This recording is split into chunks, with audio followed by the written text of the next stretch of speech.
this meeting has been given in accordance with the Open Public Meetings Act pursuant to Public Laws 1975, Chapter 231. This agenda is complete to the extent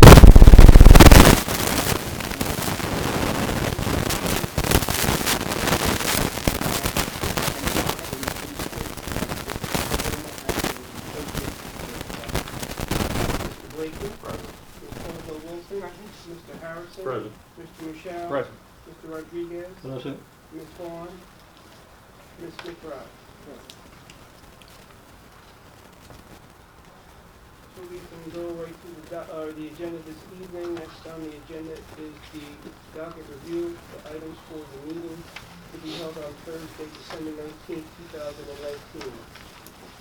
The minutes being presented for your approval will be from the October 29th, 2019 special meeting. There are 13 items of communications, 0 petitions, and 1 report from the city clerk's office. The monthly revenue report for November 2019. The funds collected by my staff in the amount of $2,589.05.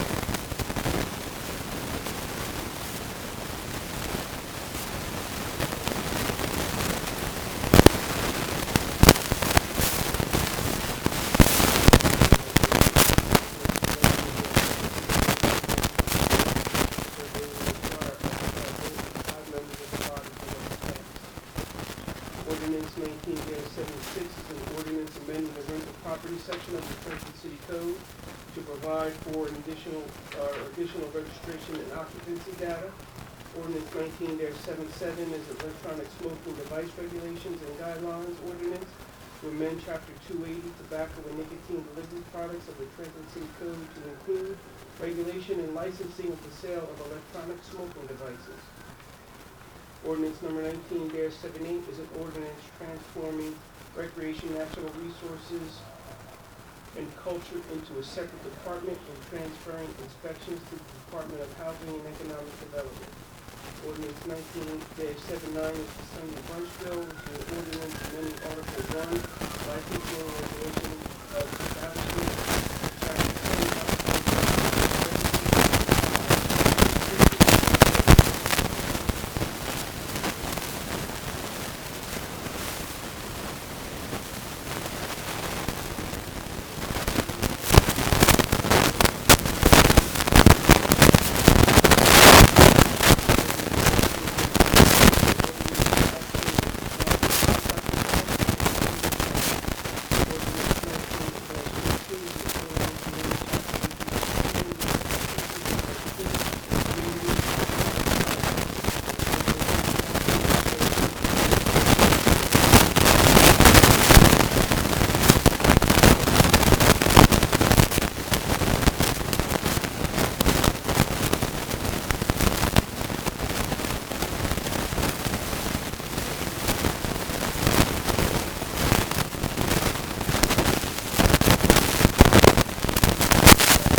amount accumulated to the 130,000 to 113, means that we have been denying workers' compensation to this person for a long time. Now, it is okay for us to pay. I'm a little bit confused about the way this works. I see. So this 130,000 was turned down several times. It was voted down by the council. So if it was voted down, Mr. Cohen, and how many times was it voted down? Do anyone know? More than I once? don't know that it was actually voted down. It'll have to be before us. All these claims were submitted by workers' compensation attorney. I understand that, Mr. Cohen, but my council colleague said that he remembered this particular case being voted down, and that's what I wanted to find out. Had this been voted down? Yeah, I don't have a recollection. I don't remember of it. this. I don't know that Not since I started. So this is listed as, So we can look that up and find out if this is the first time it's come before the council? Yes, we could ascertain that, and actually, Can we get in a roll call? Which one is this one? Verrecchia would have the 1963. but reopener claims when there's been a resolution in the past on the partial permanency before the court, before work comp, and then sometime later, they reopen if they have another surgery or more medical expenses or hospitalization that relates back to the original claim. And unless you you settle it through section 20, and then you could close it with no reopeners. So that's the general process. But we could ascertain if that's been. Okay, great. So you want to roll call that, Mr.? Just roll call. But we could get more information on this type of cases. There's nothing, not much information on these, it's $130,000. You want to ask for the information? Yeah, the documentation, so we have it by Thursday. Okay. A better idea. Okay. I'm not against it, I just like the question. It's a lot of money. It is.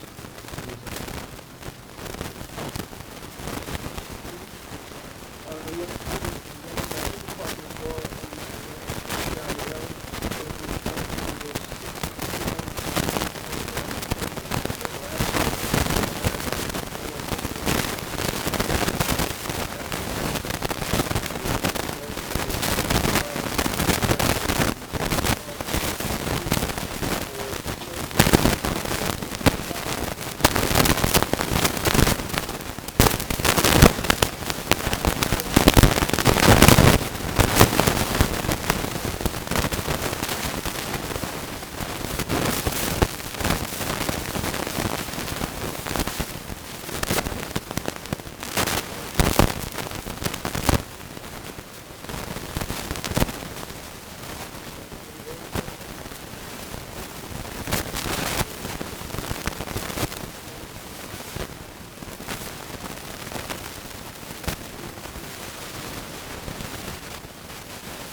related to this resolution.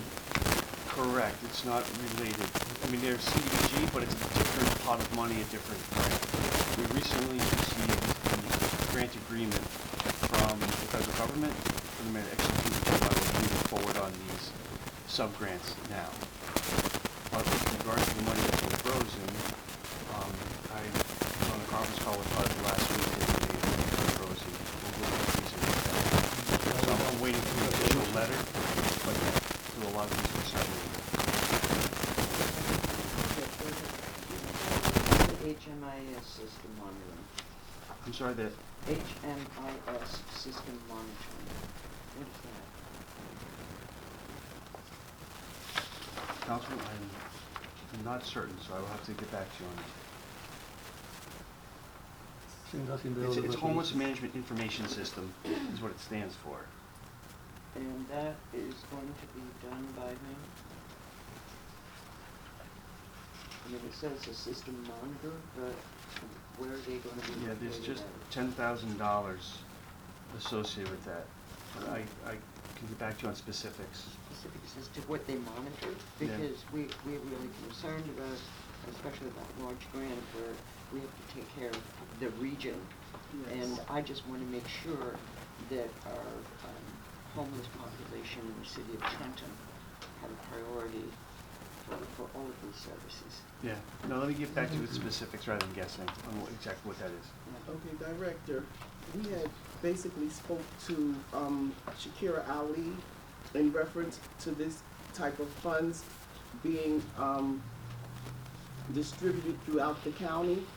And we had asked her about 10 times this year alone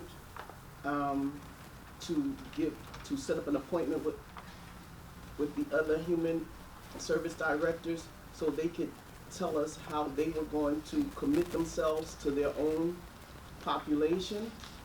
And it seems as though instead of getting an answer from the Director of Health and Human Services, they put the actual resolution coming from your department. So my question again is the same question that I asked Director Ali. How does these other municipalities contribute to their population? Because it appears to me that they're ending up here in the city of Trenton, and then the city of Trenton is getting the lump sum pool of money to distribute it, but we still are stuck with population that doesn't belong to us. When you go down on 29, on any given day, there's 4 guys, and they occupy each corner. Then you go down on going to Marsville, there's 3 guys with their tents, their dogs, the whole 9. So we asked for a meeting to be set up so that we could discuss how these other municipalities would take their own population and care for them. But rather than to get an answer, we get the resolution placed into your department because CDBG funds, but there was always the CDBG funds attached to this, and it was never out of your department. Yeah, I think these are different, these emergency solutions grants are different than the one that you're referring to, although it's all dealing with the homeless population. But this is not the large grant with the county that you're referring to. And I would have to defer to the director as far as the meeting that you're requesting. So, but this is entering into shared services with the county. And, you know, when it says that this grant is to take care of, it says it right in the resolution, the second last whereas.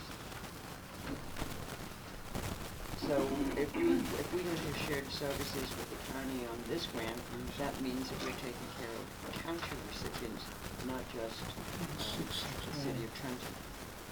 It says, the city wishes to enter into a shared services agreement with the County of Mercer Department of Human Services to seek services for HMIS systems monitoring and. Yeah, that's the, it's a data management computer software So program. That's what the, answers my question, that's what it's handled out of the county? Yeah, the HEMIS is, the county and Trenton Health Team and the COC community uses the HEMIS in order to address the housing, the coordination of housing for our homeless program, our homeless housing program. And understand that the homeless housing program is primarily for families. This is not the The director, if I must say, we are a municipality. The county handles families. We handle adults. We are responsible for the adult population in need, but we are not responsible for families. That's handled by the county. not entirely.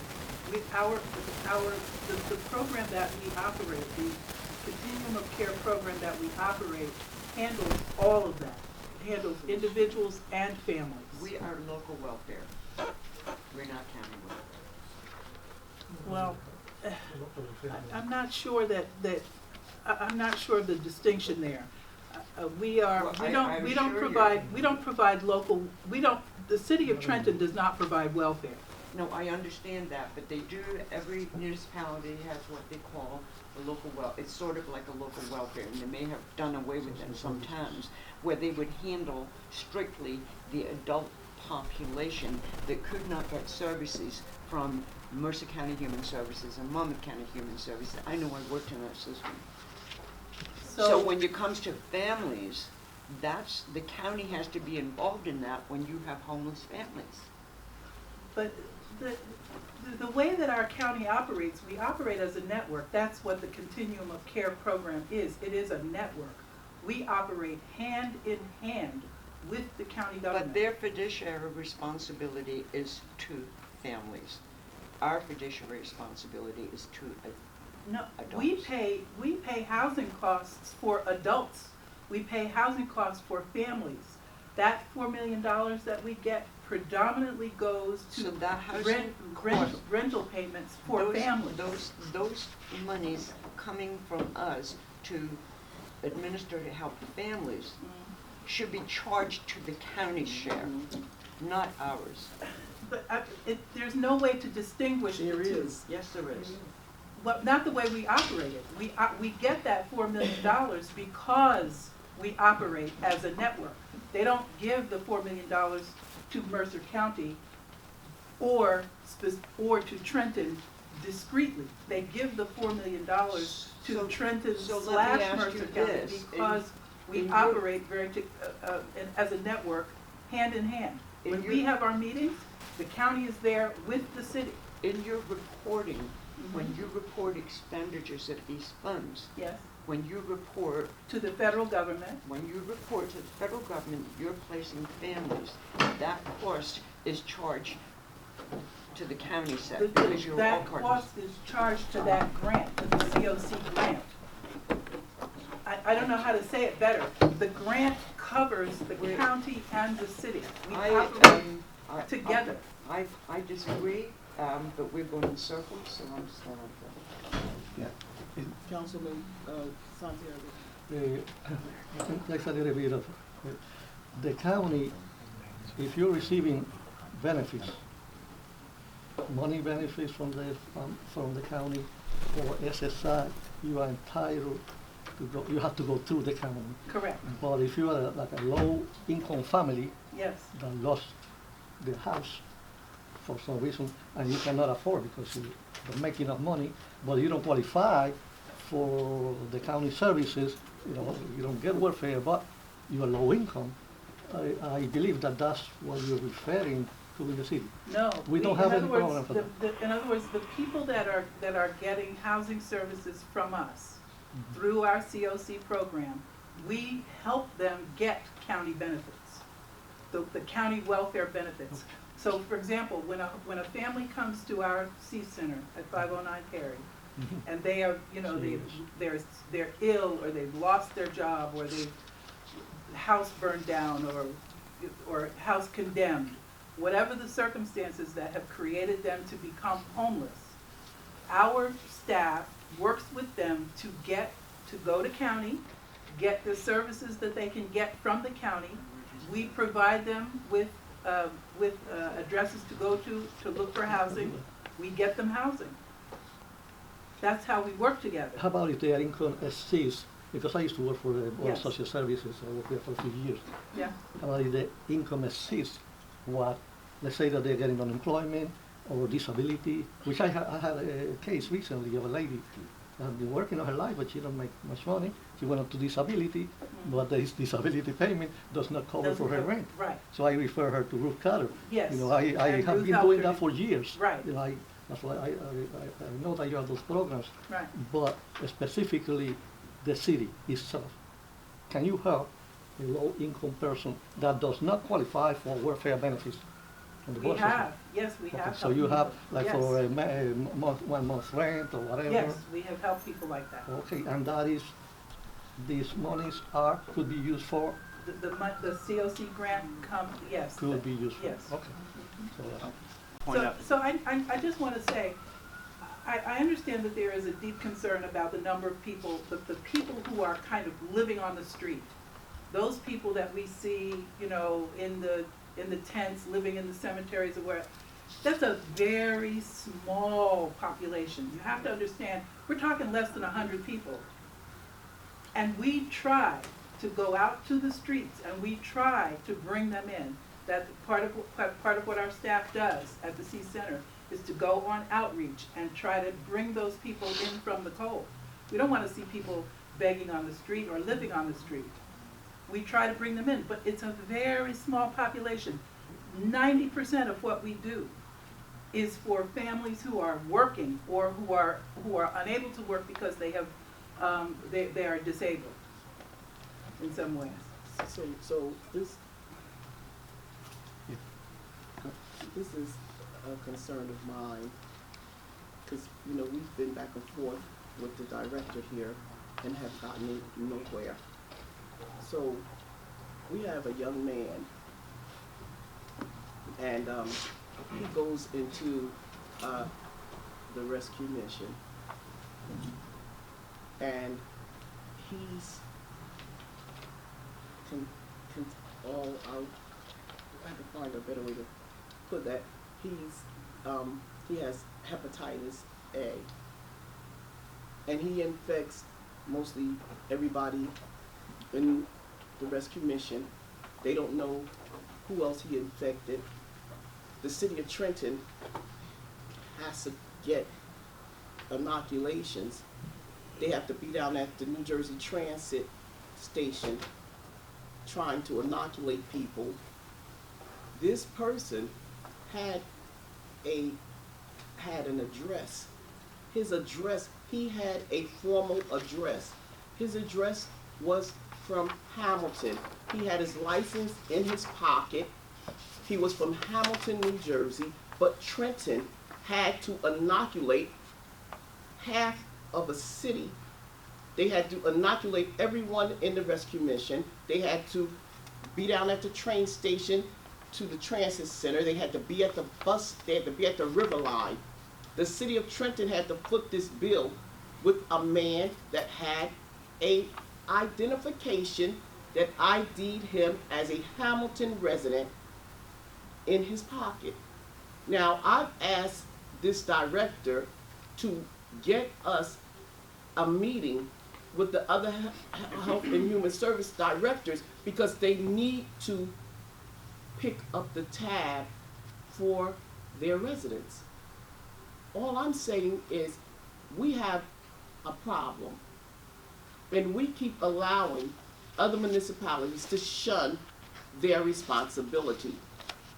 And so when we see this resolution come out of the Health and Human Service Department and ends up in your department, what kind of shell games are we playing?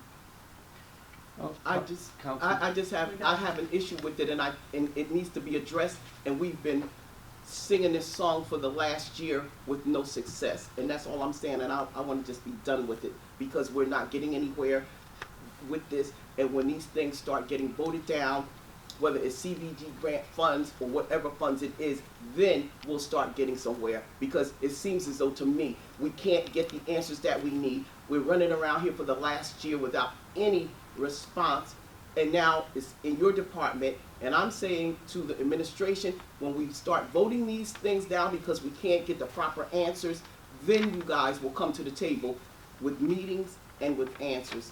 And I'm ready to move on. Councilman, if I could just Are one we gonna last. roll call? Are we gonna roll call here? Yeah, we're gonna move on. I would like to just point out one thing. No, Coun- no, we're gonna Councilman- move on. I have a Mr. question. Harris. Mr. Harris. Move on, please. So the next 5 resolutions are from the Department of Water and Sewer under the directorship of Stephen Pico. Resolution 19-670 is authorizing a contract with Golden Crown Contractors Incorporated for county systems and facility repairs for the Department of Water and Sewer in conjunction with the County of Lester Cooperative Contract Purchasing System Agreement in an amount not to exceed $53,063.01. Resolution 19-671 is accepting a bid and awarding a contract to Brickland Industries Incorporated for removal of stockpiled and stored excavated materials in an amount not to exceed $204,680. I have a question about this one. There's a correction here, if I can just tell Mr. Harris, it's 227 Baker's Basin Road, not Basker's Basin Road. Say that again? 227 Baker's Basin Road, not Basker's Basin.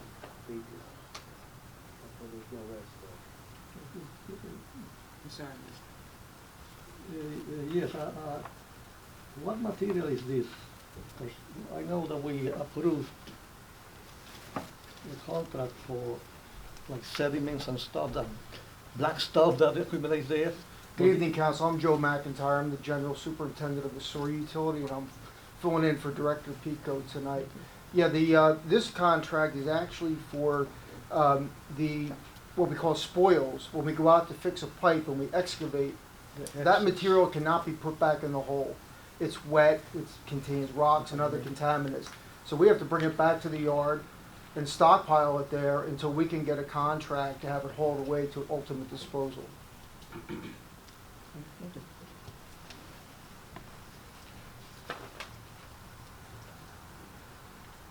Can I just ask a question about that one? Sorry, Mr. McIntyre. No, but, not at all. Baker's Basin Road, right? Britain Industries. Yes, This is the first time I'm seeing this contractor on our me too. docket. They're a low bidder. Oh, they're a little bit. Yeah. Okay. Did we, this is the first time buying this particular, product? No, we're actually paying for the service of them to come in with equipment, dump trucks and loaders, load this material up and take it out to an approved disposal site. It's all trucking, really. Okay. So was there a previous vendor that we used, that they replaced? It's an annual contract. It goes out for the lowest competitive Oh, bidder. all right, very good, okay. So Mr. Pico could have scrapped these RFPs because of it coming into $200 and some thousand to try to get a lower bidder, couldn't he? The Not bid, the lowest bid was $200 and some odd thousand. What I'm asking is, could Mr. Pico have scratched all of these bidders so that he could send this back out, because $204,000 is a hefty amount of money to take used material, because some of those, I'm not really familiar with it, but I know a lot of the pipes and everything that we use are iron and not plastic, and so when they take them away, they get some type of reimbursement for the lead and That's a separate contract. That's a Mhm. different So contract. what I'm just asking, could he have scrapped this bid because it's at $200 and some thousand and try to do the process over again to come up with some lower bidders? You can always find a bid to be unacceptable for proper reasons and scrap it and go back out again for another bid. I'm assuming that they've accepted this because it falls within the framework of their budgeted item for this. I've seen this contract for years, and it's a lot of money, but I've seen it for more than this amount of money. Next time you go over to Cortlandt Street, take a look in the back far parking lot by the I see those bins. big- I see There's those a big- mountain of yes. material back there. I see those big pipes Yeah. down there. And it's all trucking. You know, it's, the material can be reused, usually has a beneficial reuse, landfill cover, for instance, but it costs money to get it there. I have a comment because we just read this ordinance 19-73 asking for $6 million from the capital improvement fund to pay for acquisition of vehicles. And I was just giving this today, a breakdown of the equipment, and it's a backhoe loader, dump truck, tree totter. Is that equipment gonna be used to transport this type of materials from now on? No. That equipment is for doing the work out in the street itself. This contract requires the contractor to come in with his own equipment, load up his own trucks, and get it out of the yard. Yeah, because here we are allowing water works to buy backhoe loader, dump truck, three dump trucks. There's a more valuable use for that equipment in that ordinance, and that is going out and fixing water lines. Yes, that's where I wanted to get to. So that means that if we approve this $6 million, we will not see any more of those emergency contracts that we see. This will help lessen those emergency contracts, yes. So they are gonna be used for those, and we're gonna have the crew, we're gonna finally hire the crew to operate this equipment, so that we don't have to hire this Ducon or all these contractors that have been ripping the city off of millions of dollars yearly. They are filling a role as to bringing in manpower and equipment that currently the utility does not have. This equipment would be used for that purpose, to go out there and do it with our in-house forces. Okay, so that should be specified in this ordinance, because we have been giving money to waterworks in the past year and a half, left and right. Council President, are you done? So, just to follow up with what Councilman Santiago Rodriguez was speaking of, so how many crews do we have down at the sewer plant now? Sewer plant? Yeah, One construction crew, one construction crew. yes. I remember, we asked about the number of crews, at your highest capacity, and it was 5 crews in the No, past? not at the 4 sewer crews? utility, not at the sewer utility. Water utility, Water utility. how many crews? Water at utilities has had as many as 7 crews, back right? in the day, yeah. And each crew, consisted of what, 5 or 4 men? At least. Right. And each one with a particular skill set, like a backhoe operator, a quality assurance person. So can you just kind of elaborate as to the makeup of the crew? Makeup of a crew basically is 5 to 7 people, depending on the task at hand. Usually 2 laborers, at least 1 equipment operator for the backhoe, 1 equipment operator for a dump truck, and a supervisor. Sometimes it's 2 dump truck operators if the material has to be moved quickly. And they all have their roles and their requirements.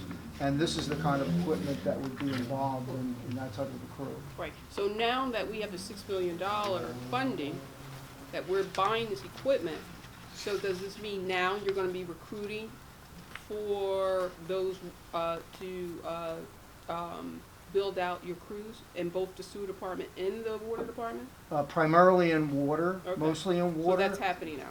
Yes, that's happening now. It's our hope to add a construction crew in sewer as well. Okay. All right, that's good. That's good news.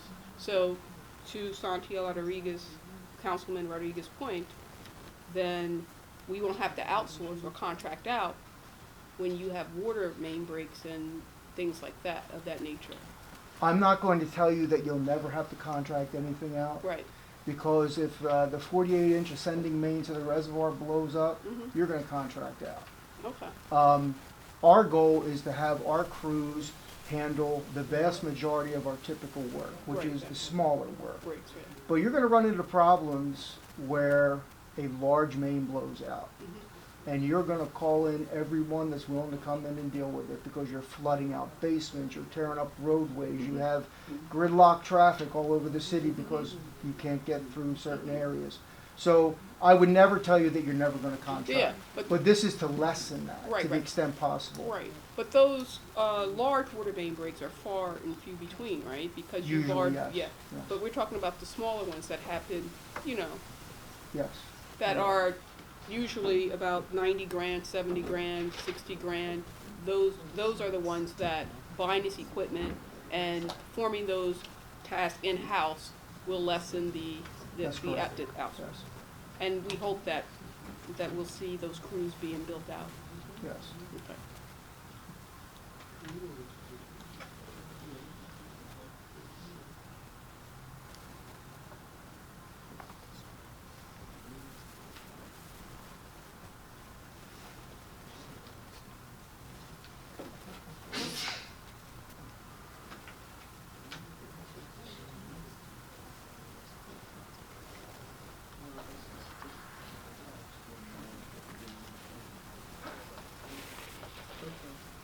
So, resolution 19-672 is resolution rejecting bid received for disconnection of water services at the water main for the Department of Water and Sewer.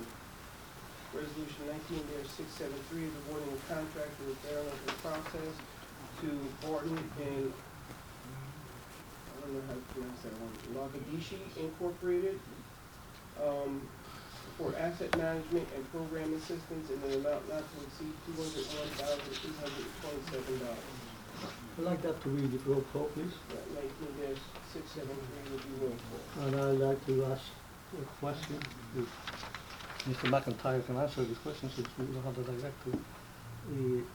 What is it that exactly these people are gonna do for this $201,000? Part of the administrative consent order is to develop an asset management program. And these folks will come in and inventory all the equipment, the buildings, the equipment, personnel allocations and so forth, and they will develop a plan. They'll make an evaluation first.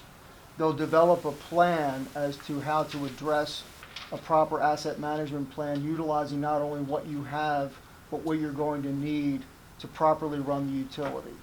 And this is a common in the industry. This has been This is like a planning it thing mainly? will basically, they'll do a study. Hire planners, they have planners and stuff. They have planners that come in. Because I understand that we just hired Mr. Rafael Valentin, which is a professional planner, master's degree in planning, for water works.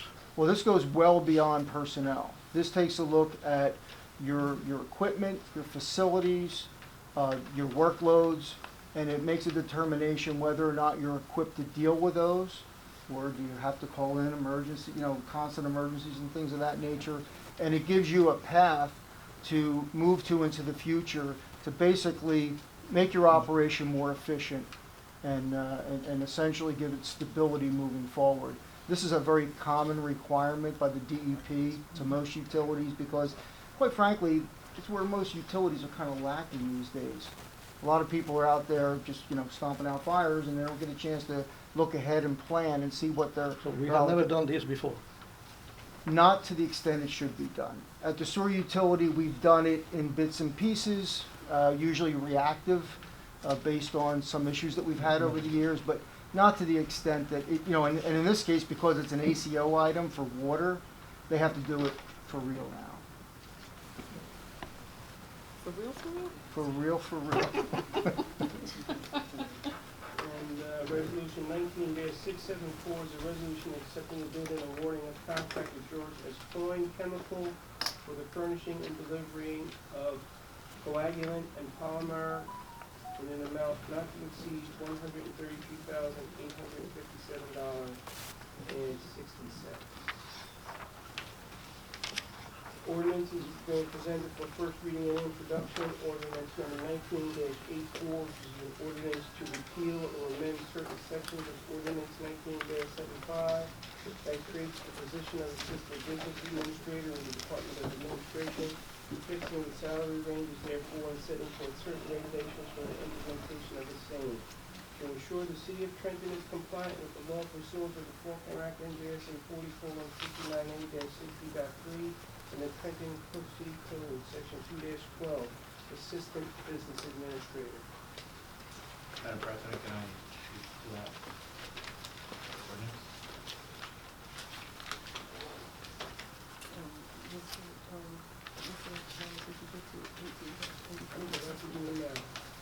And then ordinance number 19-85, which is an ordinance continuing certain positions, fixing salary ranges therefore, and setting forth certain regulations for the implementation of these ranges for AFSCME Local 2281, Water Treatment Plant Superintendent, $86,409 to $118,684. Can I have a question? I wanted to speak to this, Yeah, this ordinance. It says, water treatment plant superintendent, and the problem that I'm having with this range is that the Wade Trim just left the city of Trenton, and they were paid $160,000. $160,000. Now we have a Trentonian that is heading that treatment plant, and you want to give her $118,000? I think this is shameful. That's the max. I think this is This shameful. is the W-4, this is not Yeah, the yeah, T. so that's the max. That's even worse, because you had Wade Trim here making $160,000 walking through the door, and this is what you want to give a Trentonian? I think it's shameful. I think that the 118 should be 125,000 to start, and the bottom end should be 150 or 160, because you let Wade Trim and Bank 3 come into this city from Detroit and take home $160,000 for each one of their employees that they brought in here, and you have a Trentonian and you want to offer her $118,000 at the max? This is shameful. It's shameful. This salary needs to be brought up, and so I won't even entertain this range, because the range should be at least 125 to start. The administration has to do better than this. You bring people in here from the outside, they take all of our dollars and they spend them in other municipalities and other states, and you give them $160,000, and you want to give a Trentonian the maximum of 118? Come on. I'm not about to, no. Let's change this. This range should be at least starting at 125. Can someone speak to this? Pardon me? Can someone speak to this? Mr. Cruz or Mr. McIntyre? It's shameful. Can you speak to this ordinance? I think the director is the one that actually should be Who, responsible. Mr. Pico? Yes. So we can wait till Mr. Pico come back. Well, I just have one question then. Can you answer Mr. Cruz as to which functions that these salaries apply to? Because I don't have it in front of me, I'm sorry, Council It should be President. in the back of your, I know, but I don't, can you speak to which functions these salaries apply to? Is it just the W-4, the T-4s, the S-4s? that's a T4. Water treatment plant superintendent. So that's the T, That's a She's there T4, already. oh, that's the T-4. the highest position that we have. It's, like I said, I believe that this is shameful. I believe that this salary should start at 125, and then it should max out at 160. Wait, I mean- I'm gonna get clarity. So the T4, the W4, and the S4, are they equivalent? Are they a counter, or one is higher than the other? They're it's equivalent different, but in different areas. different I believe. functions. Yeah, I in know the different areas. W4 is the water distribution, the T4 is the treatment, and he's the I S4. actually think that S4 the- is for It's a treatment, sewer. is a sewer treatment Right. plant. C4 is the sewer collection system. Okay. All right. I think Mr. McIntyre is probably the person that can Yeah, I- probably I- best Yeah, describe okay. the Yeah. functions. Yeah, it's a little, I agree with you 100%, by the way, because I'm a licensed person, W, T, C, and S. And licensed people are becoming fewer and further between. Talk to anyone in the DEP and they'll tell you that. We struggle to find licensed people. We've always been badgering our younger guys, you know, go to the classes, get the licenses, you're gonna really be glad you did. And we have a couple guys doing it. But there's a value to those licenses. And as a licensed operator of record myself, I can tell you that I average about 3 or 4 letters a month from other utilities looking for licensed people. And we hope that we can cultivate those licensed people here and keep them here, but there's only one way to keep them here. They gotta pay them. And that's the industry. And you know, you've seen what you've had to pay for those services from outsiders. You gotta consider what you have to pay an insider to do it in-house. So, I have a question. So, we have ID'd our T4, but I haven't seen any public communication as to our W4. Who's the W4? I believe your W-4 currently is a contractor, Mr. Papagen, if I'm not mistaken. Well, can we confirm that, Mr. Cruz? Do you know who currently holds the W-4 license at the water utility? Now that, Andrew Papagen was the individual from Wade Trim, and he's not there anymore. So, who is the W-4 at the water utility? Andrew Papagen is no longer here. So, Edmund Johnson, effective December 15th, Edmund Johnson actually took on that That W-4. Okay, Yes. all right. So we should, this salary ordinance should probably be expanded to include, I don't know, that's Council President, kind of inferred, to be revised to include You wouldn't get an argument a from me. review of these salary ranges. So, Madam President, I am actually being told right now that the salary range on this ordinance is actually incorrect. It should have been range 2 from what I'm being told, not the salary or range that is on the ordinance. So I'd like to pull it or amend it so that the Thursday meeting reflects the actual number. What is range two? I need to know what that actual number is. Yeah, I will because- have to look. I don't have the number Okay, in front of me. because like I said, I will- this is shameful, you know, $86,000, and this, yeah, I just can't, Yeah. okay? I'll so- convey the message to the Mr. Clark and we'll Okay, have that conversation. all right, Councilman, And also, as Councilwoman Vaughn said, include other titles in it. Include other titles. Those The other- license, Lee Jones is the S4, I'm the C4. the other titles, so that they could be covered by this ordinance. well, we need to get this taken care of, and as the administration bring forth the W-4s, then we'll address that when they bring them forth, but we need to get this taken care of because it's before us. So if you guys can get us the actual salary, that should be the starting salary, and the finishing salary, I'd appreciate it if you get it to us by tomorrow, then that way this can remain Yeah, on the docket, I will get it done. all right? And that would, I believe that would please the person in that title. Those are all of the items that will be before the council for your consideration on Thursday, December the 19th. Next on the docket is public comments on docket items only. If there's anyone that wants to speak to any item that is on the docket, now would be the time. I have one question. I put my name there. No, this is for the public.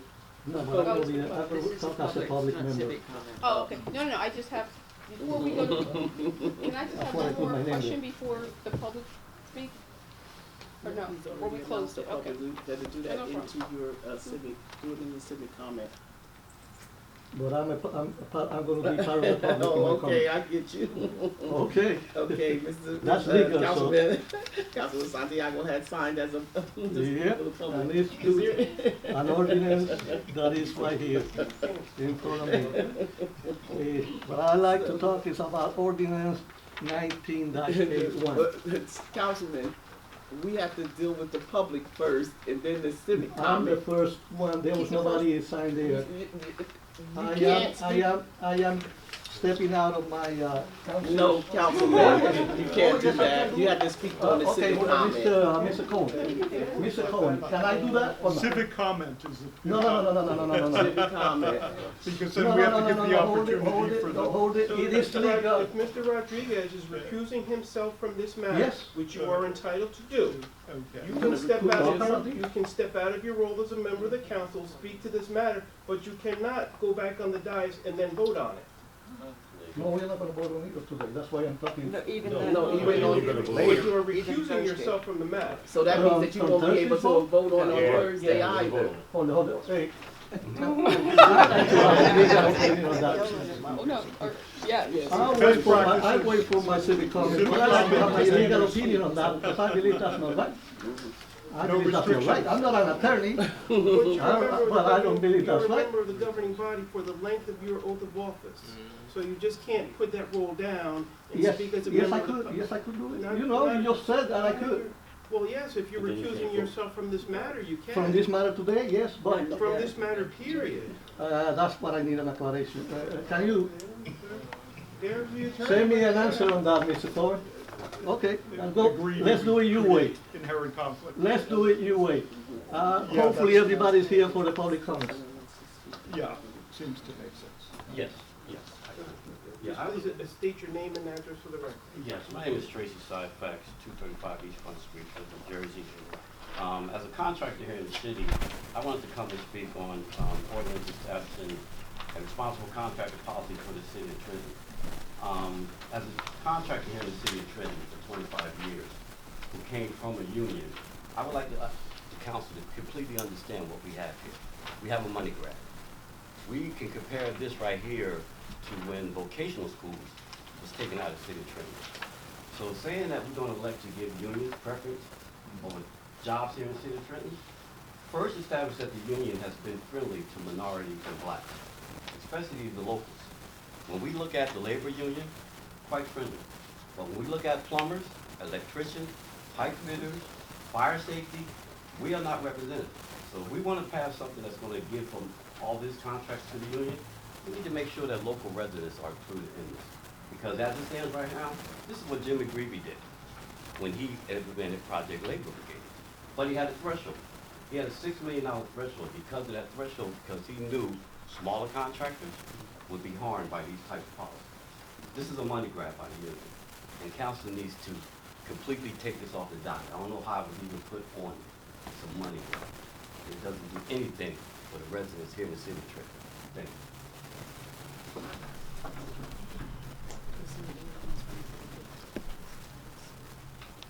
No one on the list, is there anyone else that wants to address the governing body at this time? Seeing none, then you can continue with civic comments. Okay, and so, since Council,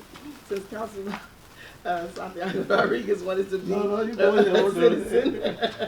I'll be here, We'll start with him, civic comment, but anyway, the If you civic want comment me is to, yours. I'll do, okay. Ordinance 19-81. I tell you, I cannot, Which one? I wonder why this ordinance is here. Why the Mr. Dwayne D'Angelo came here 2 weeks ago to vouch for this ordinance. It was right, it's clearly there. It's coming from the unions.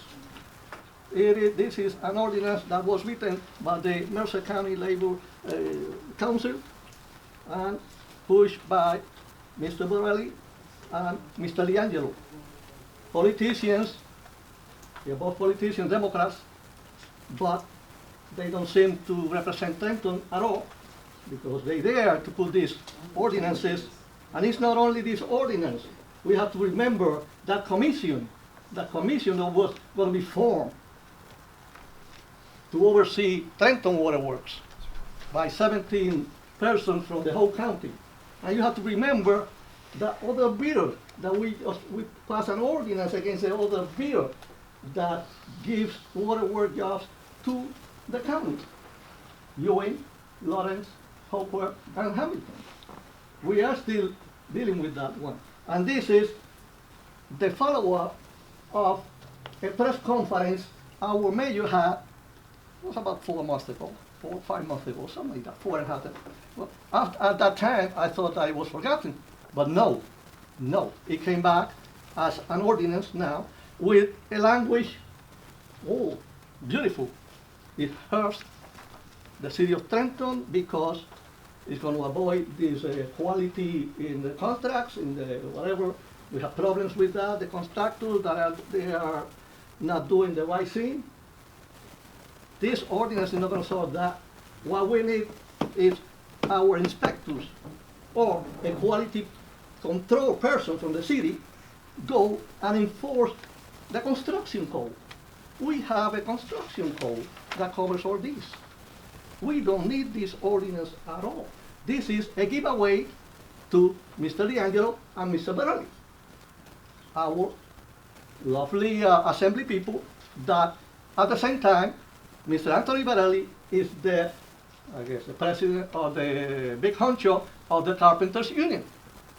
Mr. Wayne D'Angelo is the big honcho of the IBEW, Electrical Workers Union. I used to belong to that union, remember. They are good.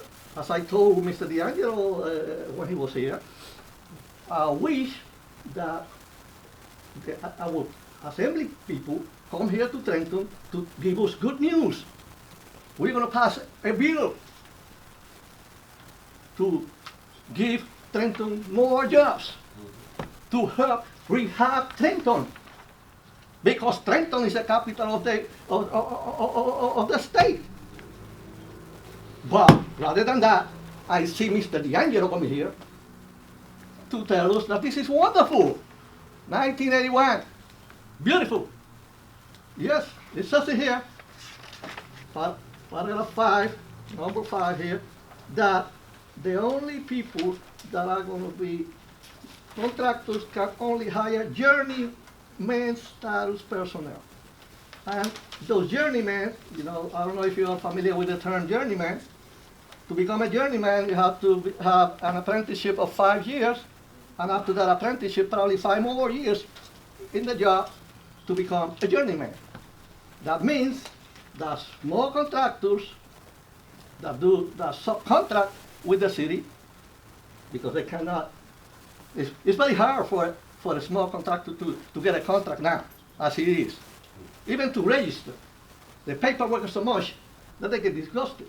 So, in order for them they could be in a project, if they get awarded the project, they have to call Mr. Barelli or Mr. D'Angelo, send me workers, union workers, at between $45 and $65 an hour. That's what the union rates, it says it. At union rates. How much are we paying our public works personnel that right now they are working without a contract? Our workers do not have a contract. Our water workers, I believe they don't have a contract either. How much are you offering those workers? Are you offering them $45 an hour? No. They've been offered pennies. They're not here today to talk against this because they are afraid to lose their jobs. Because they've been told not to come here, not to follow Councilman Rodriguez or Councilman Bond. No, because they could lose their jobs. They're afraid to come here. But I'm not afraid. I'm not afraid of the unions. I used to be a member of the Labor Council. Yes, I know how they work.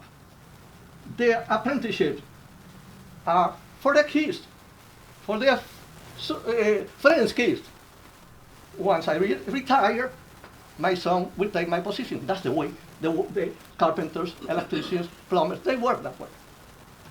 How many, I asked Mr. D'Angelo that day, how many of your union members live in Trenton? He went around the circle, I have 900 members. They are spread all over the area. He couldn't answer. I asked him, how many of our youth, kids that are graduated from Trenton High, do you have in your apprenticeship program? He went around again. He never gave me an answer. Because it might be 1, 2, 3. Or 0. Or 0. Because Have you ever, well, I'm from Trenton, I've been here 50 years. I have never seen an ad in the Trentonian in the past, let's say, past 8 years of these unions saying, we have openings, we are recruiting for our apprenticeship program, or we have openings for carpenters, for plumbers. No, no, they never offer jobs to our city workers. They used to have their offices right here in town when I came to Trenton 45 years ago, or 50 years ago. Yes, I remember, I went to their office, but I was afraid of heights, so I couldn't become a carpenter. So no. But our city residents could go there and apply to enter an apprenticeship. At that time, at least they could apply. You know what they did? Some years ago, they moved their offices to Burlington County, Route 206. That's where they are located now. So our kids, they don't even know that they exist because they are not published here. So I am going to vote no, and I hope that I don't see this Thursday. I hope this is pulled out of the docket before Thursday, please. Thank you. Councilwoman Coleman Wilson. Yeah, I just want to clarify a few things, that Mr. D'Angelo and Mr. Borelli had nothing to do with this. That's my word, because I'm the one that worked on this, and I've had this for 2 years, 3 years. This has nothing to do with the ordinance that the mayor tried to pass. This has nothing to do with going out and hiring union over city employees. This has to do with bids that go out to make sure that the contractors that apply for those bids are held responsible. And when those bids go out, they're going out because we don't have the qualified people in the city to do the jobs. If we did, we wouldn't have to put these bids out. We wouldn't have to RFP them. So when you RFP and you put bids out and you have contractors coming in, $500,000 or more, we're going to pay them, and you're not going to make sure that they do the right thing. And yeah, they are going to hire union people because they do that. So it just states that they're required to pay them prevailing wage. And that happens now. That happens now without this. But this is holding a lot of these major contractors responsible. And I remember several years ago that Penrose came in as a general contractor. No, wait, Penrose came in and said, Mr. Rodriguez, could you please let me finish? I don't interrupt you. When Penrose come in to do the Miller homes, it took us 2 years to try and get them to bring in union contractors that had a comprehensive apprenticeship program. We only ended up getting 6 people graduated from the projects into that apprenticeship program because the general contractor took so long. And I blame this city, and I blame the housing authority for hiring contractors that want to bring people in from out of state. So we have to hold them responsible. So I sent this out to everybody over a month ago. And I said to my colleagues, and then I had Mr. Harris send it out to everybody, asking them if they had any changes they wanted to make in it. If it was sent out to everybody, and I gave you over a month. And I can hear crickets. Nobody got back to me. So now we're at D-Day, and now you have all these differences. So I'm not pulling it. Councilman Harrison. I'm not. I just have to ask one more thing in my city's comment. Mr.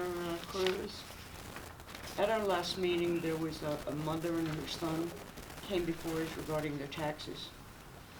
And there was an issue where they had to try and make payment arrangements.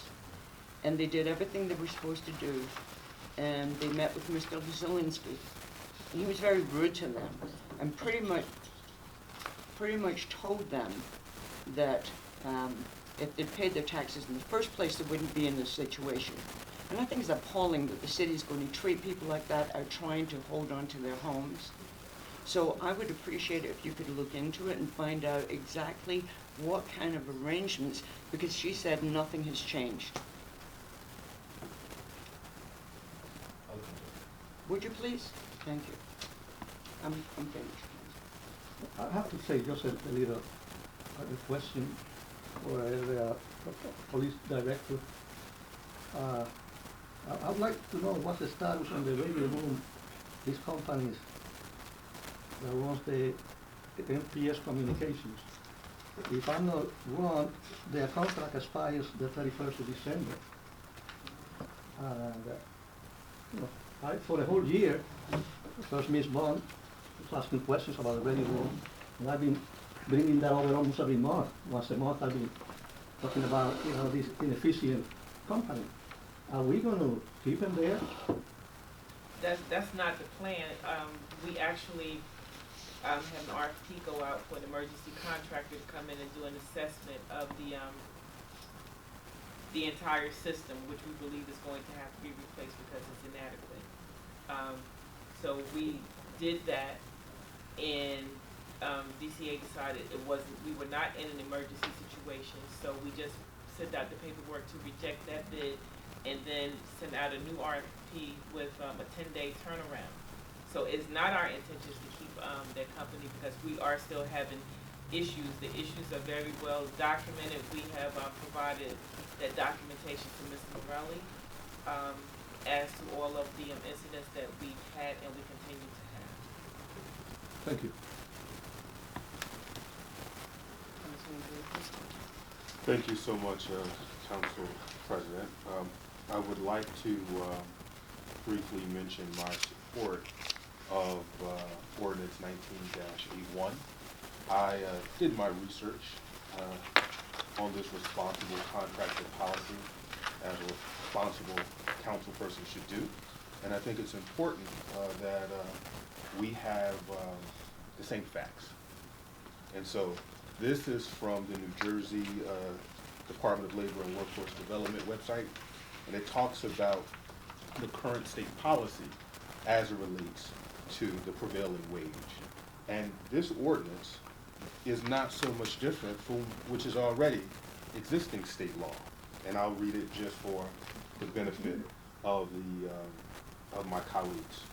The New Jersey Prevailing Wage Act establishes a prevailing wage level for workers engaged in public works in order to safeguard the workers' efficiency and general well-being, and to protect them as well as their employers from the effects of serious and unfair competition resulting from wage levels that are detrimental to the efficiency and well-being of all concerned. So this is already existing law. And I'm going to read more. The act requires the payment of minimum rates of pay to laborers, craftsmen, and apprentices employed on public works projects. And it talks about the covered workers and the training they must have. And it says here, public works projects subject to the act are those funded in whole or in part with the funds of a public body. Contracts awarded directly by municipal government must be valued at $15,444. Effective July 1st, 2019, the prevailing wage contract threshold is $16,263 or more to be covered by the act. For all other public entities, including municipal utility authorities and boards of education, the threshold is $2,000. So we are already operating under the guidelines of the existing prevailing wage rates.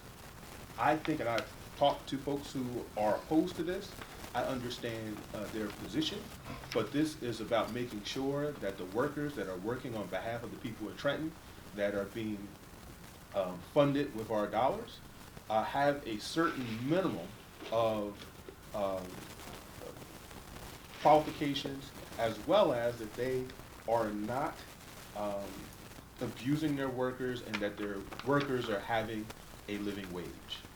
Prevailing wage is nothing more than an upgraded minimum wage type of situation. It sets a standard so people, so contractors, and particularly large out-of-town contractors, don't submit low bids that are built on the backs of the workers who are working on those contracts. And so I think that this policy may be a little redundant because it already exists in terms of state law but I support the spirit of it, and I look forward to voting for it on Thursday. I think that we should take this as an opportunity to work with the labor unions. My colleague has mentioned, has a resolution here that I support wholeheartedly, imploring the Board of Education to include more rigorous, what do you call it, trade education. I support that, and I think that it's a good ordinance that I will be supporting. Everyone have a happy holiday, and I look forward to seeing everyone in the New Year's. Thank you. Councilman Michelle? Oh, okay.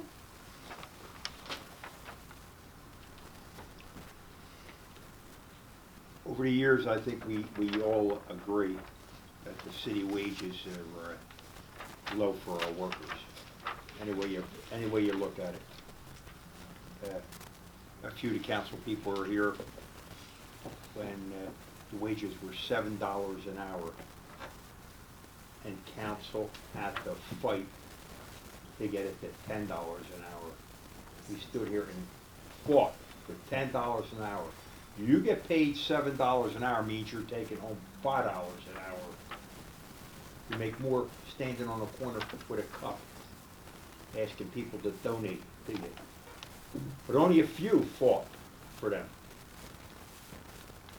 These are our workers that work every day out there. And then you see people come in that they're making 3 times the amount of the money, and our individuals are teaching them how to do the job. So I just don't get it. I mean, the administration don't take care of the water department. You got an individual sitting here to the right, should be getting top pay. He's not. Why? Why are we not doing it? The directors got top pay. The administration made sure that all our directors got top pay in there. We were fined for it. But how about the root of the problem? Our workers. The contract's not even done yet.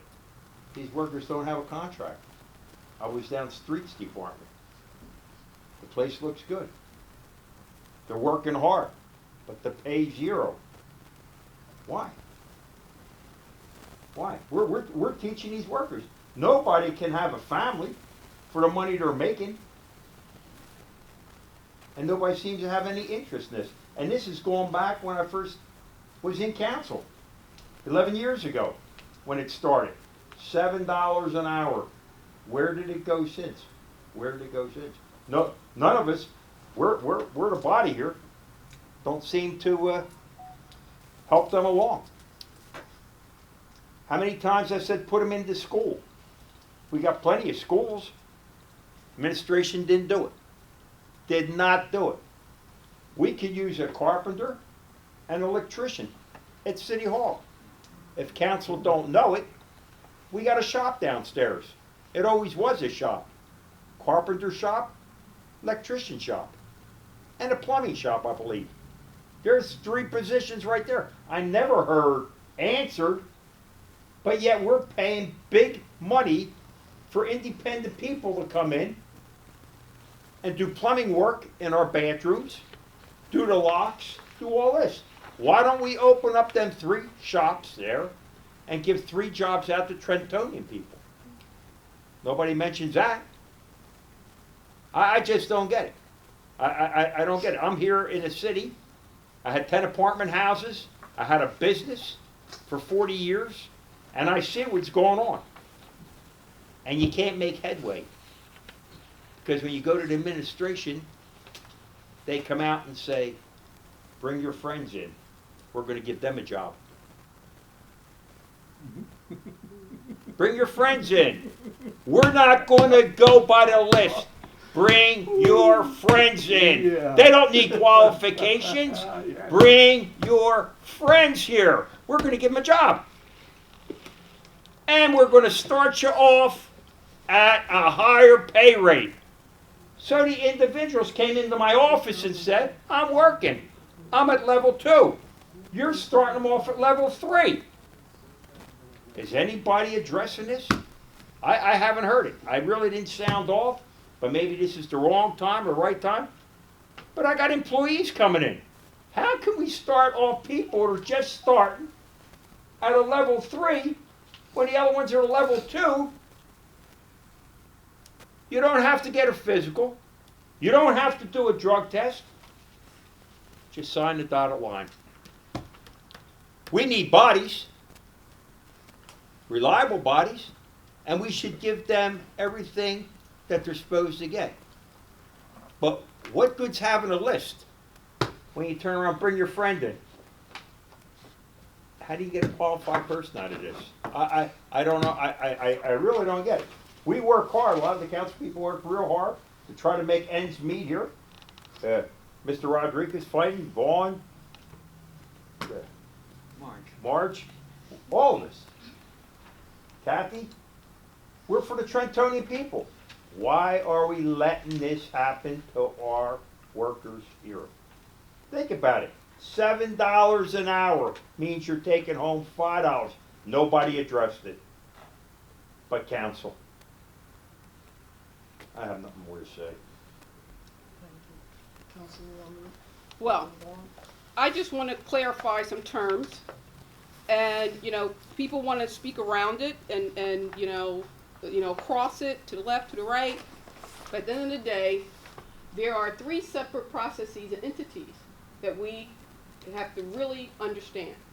There are our independent contractors, like Mr. Syfax, like, say, the Ducons of the world, and, some of these other folks that we review every week or every other week, that go through the process that Councilman Blakely just described.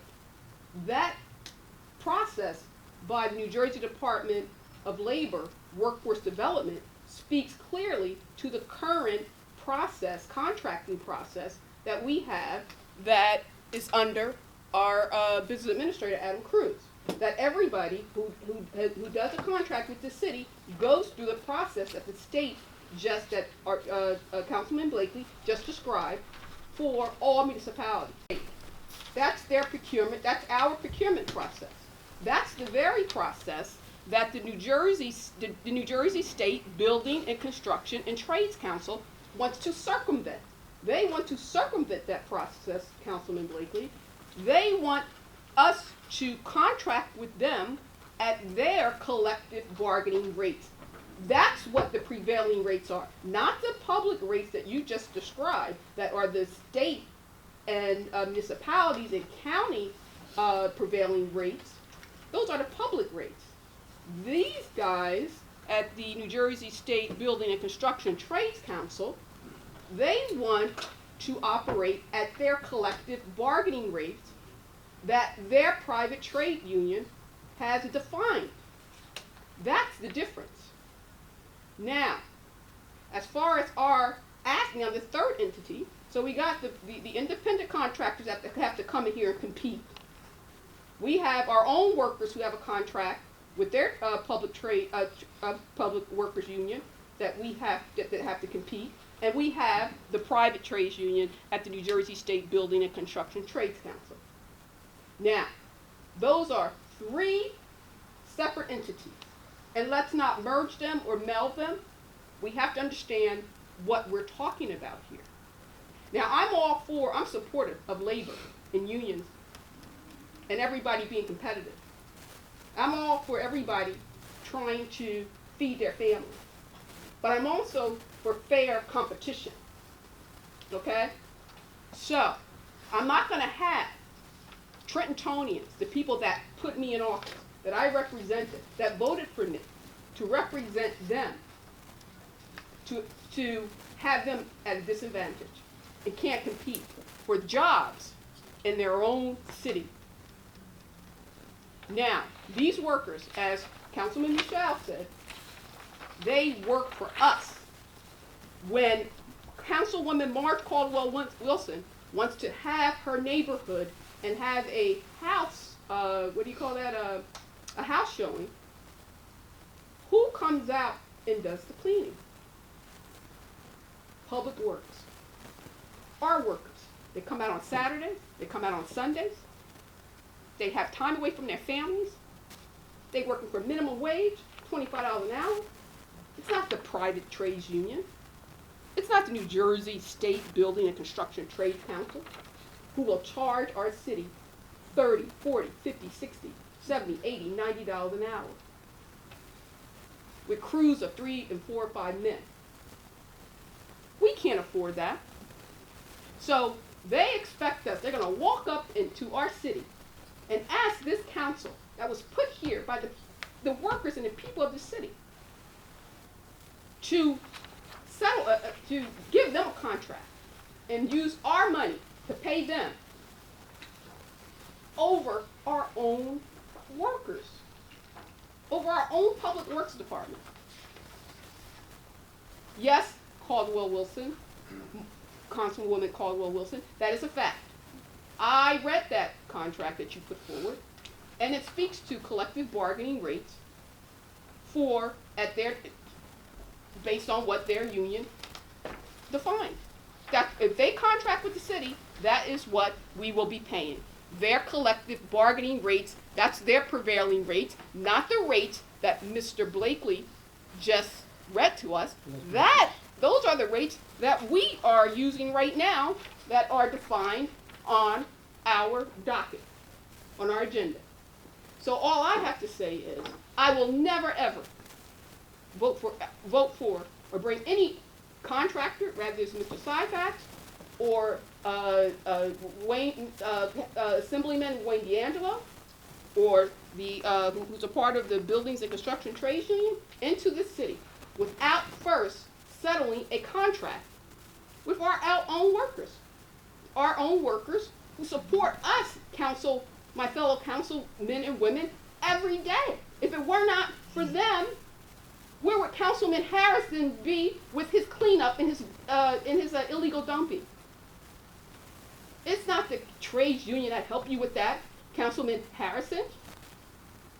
It's the Public Works Department. It's Waliana Terry, who men come out 7 days a week, Saturdays and Sundays, for $25, $15 an hour. Parks and Recreation, Mrs. Richardson, who's out there working around the clock Sunday mornings in Calwater Park cleaning up. Those are our workers. And anybody vote for this, it's a slap in the face to all these directors here. And if I were you guys and they were my workers, I wouldn't tolerate allowing anybody, the administration, put this on this docket. You all should be incensed. You guys sit back and you don't say nothing. People come from other municipalities, come into our city and want to take your workers' jobs, and no one says nothing. And we all supported all of you.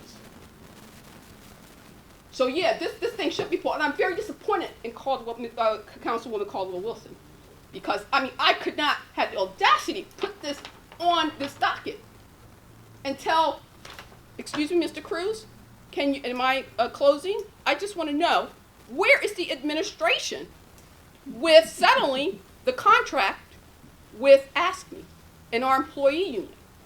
What is going on with that? Can you give me a status? And what is the holdup? How come there's no talks going on? How come no one has come to the table to negotiate the settlement of the ASCME contract? And here we are at year end 2019, and our city does not have a settled contract with ASCME, the Public Employees Union.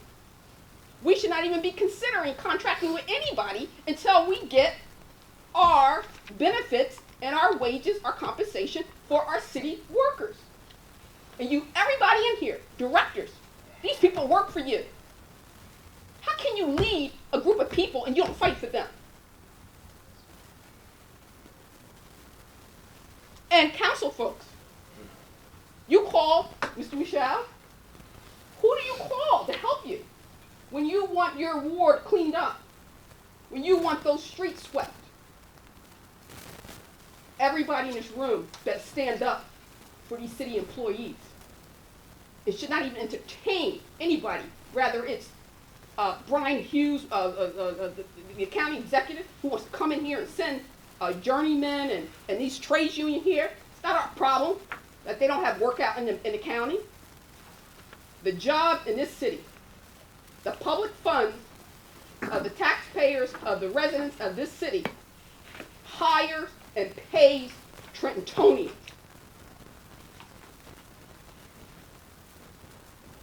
And any council member who votes for this should be ashamed of yourself. And you're not worth the vote that these Trentonians have given you to come in here and represent them, and you're going to sit here and argue for some damn trade unions who don't even live here, who could never vote for you. Who are you here for? It's disgusting. And don't tell me that these rates in that contract, it says, it's clearly stated, these unions want to be paid by the city of Trenton when we contract with them at their collective prevailing rates as per their collective bargaining rates of their own union contract. Not what Mr. Blakely read from the state. The private trade union, they have nothing to do with what he read, and he was disingenuous by reading that and pretending and want folks to believe that that's the policy that the trades union follows. That's the policy that we follow and that we use to contract with folks like Mr. Syfax, folks like Mr. Hernandez, correct? Yes. Yes. So that's the difference. There's three entities. Remember, ASME, the public trades union, the public employees union, the private trades union, and our independent, privately owned business owners that come here who have their own electrician business, have their own plumbing business, have their own sewer business, and etc. They come and they abide by the contract policies and procedures that Councilman Blakely so eloquently read to us. That's outlined by our state. And the council and the trades union, the private trades union does not adhere to that policy. And I'm done. And I'm not voting for this. And I'm not voting for it. And Mr. Adam Cruz, you should go back to Mayor Regus. He needs to come to council and address this. And I'm just, as a Trentonian, a taxpayer, I'm just insulted that somebody who doesn't even represent Trenton, Dwayne D'Angelo, comes up in here and wants to take our jobs, and no one says anything. And I just hope that the directors that we help, we gave you all advice and consent. You manage our residents, our employees. I would just ask of you that you fight for them. And we're going to fight, and we're going to help you. We will hopefully help Mr. McIntyre get prevailing wages. We want to hope to get Taya Humphrey Brown market wages. We want to. Okay. So, and that's what we want to do. So that is, so whoever's the T for, who's ever the W for, whoever is the S for, we want to get them prevailing wages. Just like all of you sitting here, the mayor has helped you get prevailing wages, and that's what we want to do for employees that work for you and work for ASME. Period. I'm done. Just to let Excuse no, me. just to let. Excuse me, No, Mr. I just- Harris. no. No. No. You had an opportunity. She made a comment about me. I'm not about to entertain that here this evening. We're not. Oh, okay. We'll do it on Thursday. And she tells her telling the truth for once. So, this is. Public, what am me, I lying about? He dumps the dumpsters, and we in the public do the cleanup. There's no city workers out there. Are you Right? kidding me? Well, when we do the illegal dumping, he dumps the dumpsters, and we I've clean been it out up. there when I'm I've not, seen city workers. excuse me. You haven't been out there. Yes, I Councilwoman have. Vaughn and Stop kidding Councilman yourself. Harrison, cut it, Stop kidding please. yourself. Order, let's keep order here. Councilwoman Vaughn and Councilman Harrison. Please. You know, a lot has been said here, this evening. Oh, I'm sorry. The thing that I would like to the message that I would like to send to the administration is this. Speak up. The, No, speak up. I'm speaking. No, Are you both got something to say. Say are you something. What do you both got to that say? disrespectful? What are you trying to do? Mr. You're gonna stare at Harrison. me? You're gonna stare at me now? Mr. Harrison, come on. No, tell her. She's Come on, yours. both of you. She's going to run her mouth. You're two Go ahead, adults run your here. mouth. Cut it out. This is disgraceful. Cut it out. You ain't scaring me, I'm telling you that. The truth hurts, Don't even right? think that's The gonna truth happen. hurts. It ain't gonna happen. You can't Don't have even it. think it. The truth hurts. What truth hurts? Oh, yeah, right. I'm out there working while you're over there Oh, making so stories up. you're just gonna keep on going. Just being so disrespectful. Councilwoman Vaughn, please. I hit the gavel. I rang the bell for order for both of you. Come on. We're adults here. And this is how facts get lost in translation. This is how the facts get lost in translation. Because the fact is that we have city employees that will be asked to accept $114,000 based on a private contractor coming in here starting with $160,000.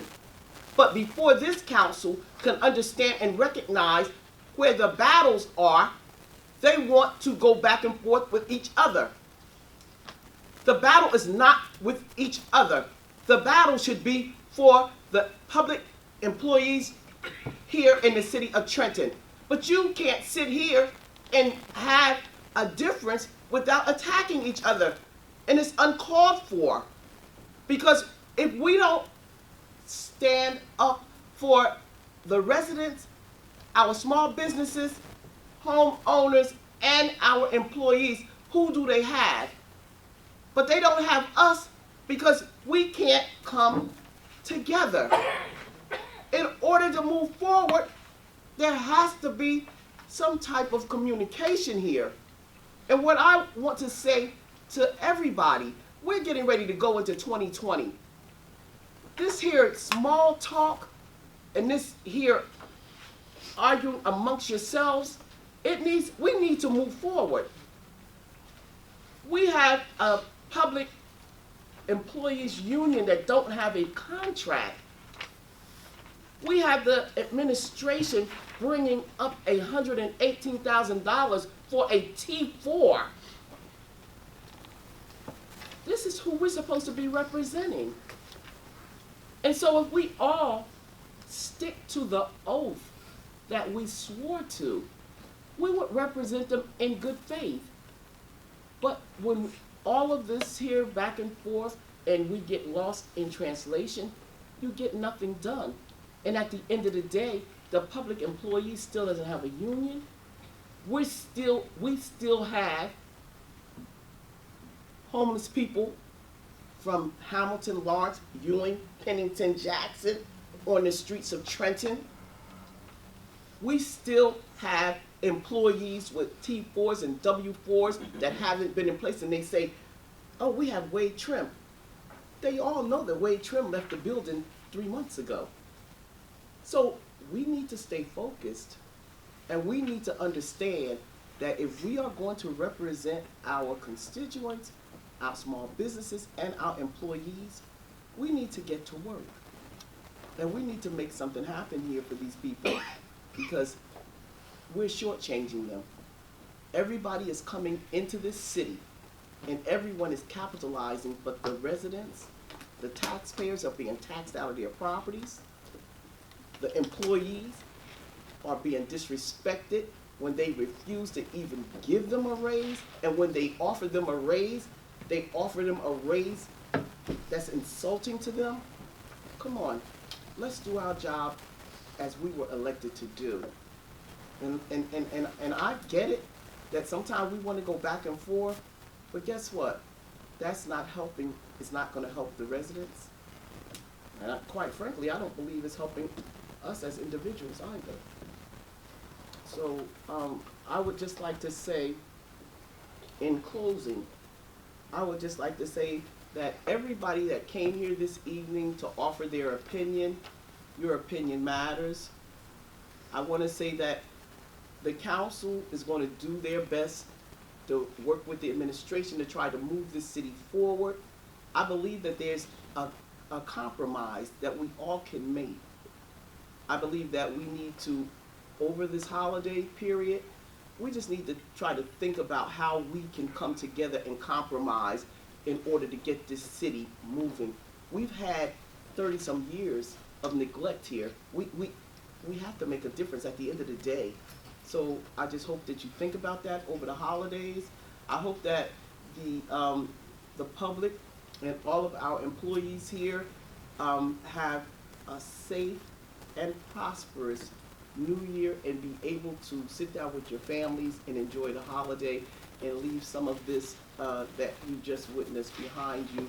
I believe that the spirit of giving and the spirit of loving should be in the air.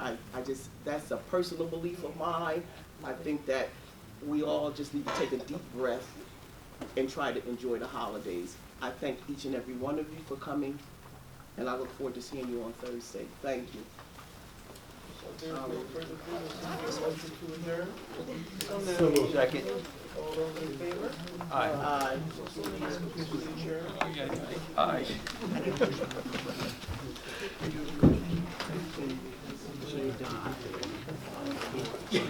Aye.